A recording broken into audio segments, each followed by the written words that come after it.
Here on the Market Day Report, I'm John Jenkinson. The day before Thanksgiving, a real quick reminder that the markets will trade a regular time today. Tomorrow the markets will be closed, and then we'll close the markets early on Friday at 12 noon, or about 12:05 actually, for the grains, and just shortly after that for the livestock as well.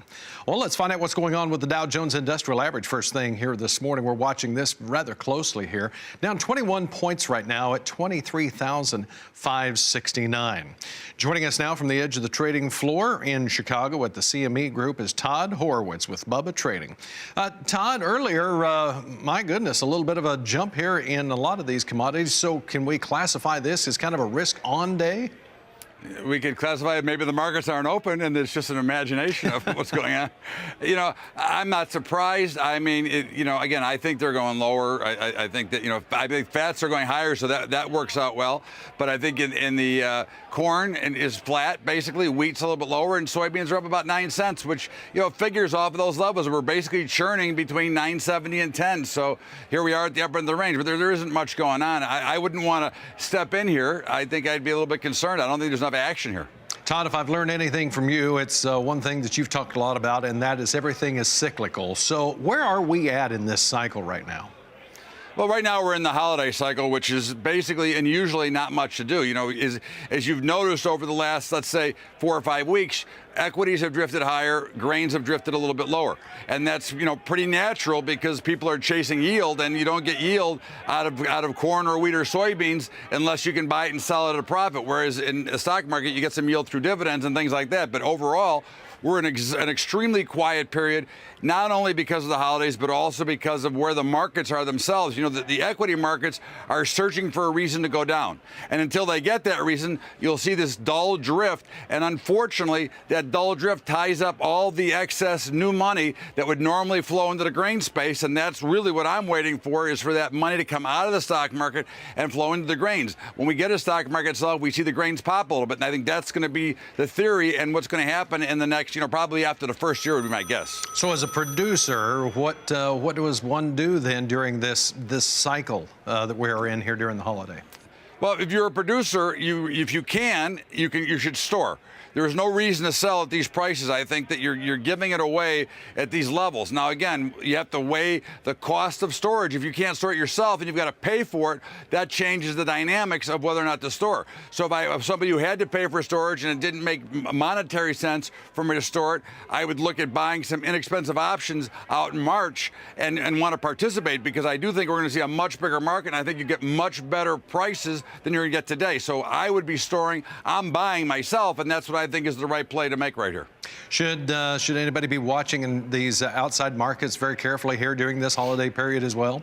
No, I think that the outside markets are going to drift higher or even pop a little bit higher. I mean, first of all, seasonality tells us that this is a very bullish time of year anyways. It tells us that if we've been up this far and this big this year, that there could be another 3-4% pop towards the end of the year. I would be very leery of that. But again, there's not going to be a lot of volume or people in the way to stop it. This is, basically from a trader standpoint, there's about 2.5 to 3 weeks left of the trading year. And then we go into the Christmas and New Year's and it's all over. So after the Fed meeting in December 13, I think the year is basically over. All right, excellent point. Anything in that Fed meeting that you're really watching for then? No, I think they're going to raise rates, which has pretty much been telegraphed. I think you'll want to hear the language of what they're going to say. It's always about these one-word change, and they go bananas, these guys. But overall, the interest rate should be going up. And if the economy is as good as they say it is, then the interest rate should certainly be going up. And of course, it's having the biggest effect on commodities, farmers and producers, and community banks, because most farmers and producers use community banks, and they're the ones who are getting most penalized by all this rotten stuff that's going on right now. Todd, don't go anywhere. When we come back, we want to talk to you about the livestock trade. We'll get to that next here on the Market Day Report. That's straight ahead.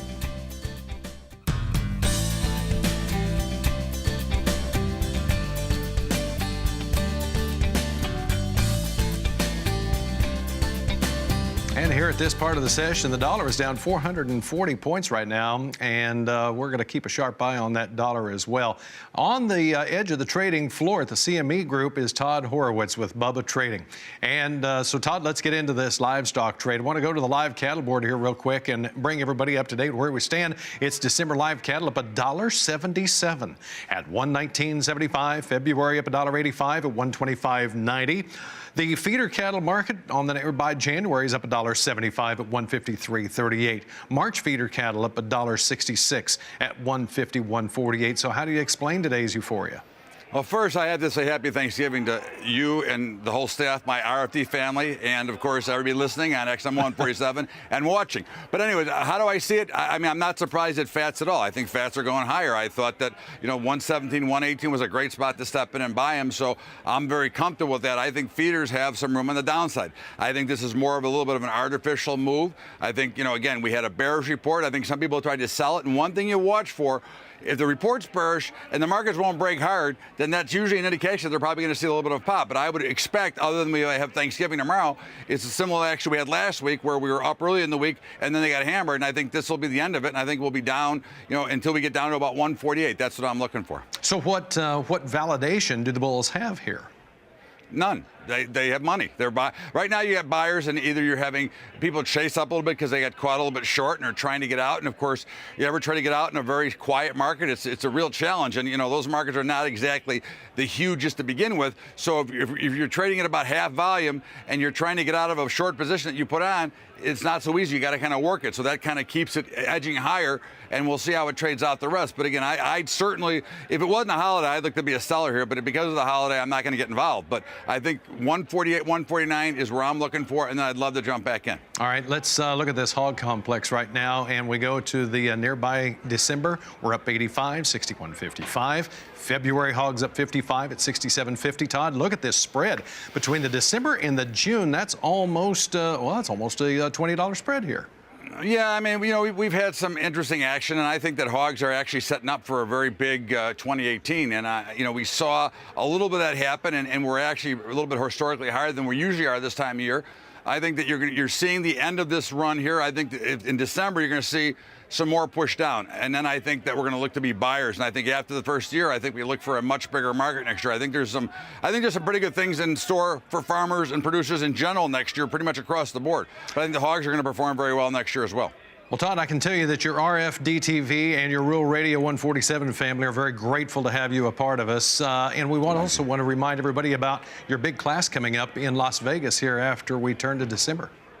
Yeah, I'm doing a little 2-day seminar in Las Vegas, and of course, really what I want to teach people is how to understand the markets. It's just, we get so mislaid by different things that we're told by others, but it's actually much simpler than that if you just learn to read the probability of the market based on what the charts tell you, because the money knows where it's going, and that's what you really want to learn to watch is the money, and that's what we're going to be doing in a couple of days for Vegas, December 13th and 14th, and I appreciate that. But again, we just want people to understand and have better shots at making money or protecting, because I'm real big into protection for farmers and producers as well. Todd Horwitz with Bubba Trading here with us. Todd, thank you very much. We appreciate all your time. Happy Thanksgiving to you.